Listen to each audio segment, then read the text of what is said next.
திருத்தூதர் பணிகள் அதிகாரம் 16. பின்பு பவுல் தெருபை, லிஸ்திரா ஆகிய நகர்களை வந்தடைந்தார். லிஸ்திராவில் திமோத்தேயு என்னும் பெயருள்ள சீடர் ஒருவர் இருந்தார்.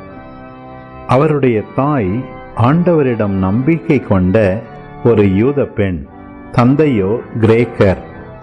திமோத்தேயு லிஸ்திராவிலும் இக்கோனியாவிலும் உள்ள சகோதரர் சகோதரிகளிடையே நற்சான்று பெற்றவர். பவுல் அவரை தம்முடன் கூட்டிச் செல்ல விரும்பினார்.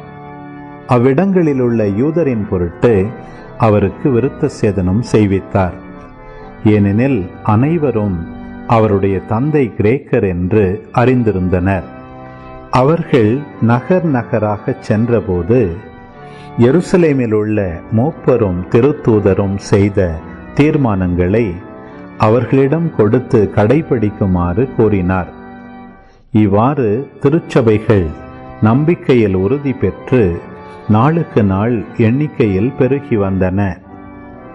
பின்பு ஆசியாவில் இறைவார்த்தையை அறிவிக்காதவாறு தூய ஆவியார் தடுக்கவே அவர்கள் பெருகிய கலாத்திய பகுதிகளை கடந்து சென்றனர்.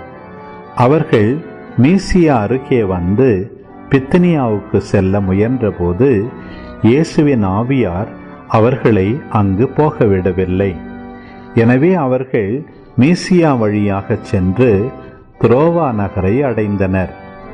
பவுல் அங்கு இரவில் ஒரு காட்சி கண்டார். அதில் மாசிதோனியர் ஒருவர் வந்து நின்று, நீர் மாசிதோனியாவுக்கு வந்து எங்களுக்கு உதவி செய்யும் என்று வேண்டினார். இக்காட்சியை பவுல் கண்டதும், நாங்கள் மாசிதோனியருக்கு நற்செய்தி அறிவிக்க வேண்டும் என்று கடவுள் தீர்மானித்துள்ளார் என எண்ணி அங்கு செல்ல வழி தேடினோம்.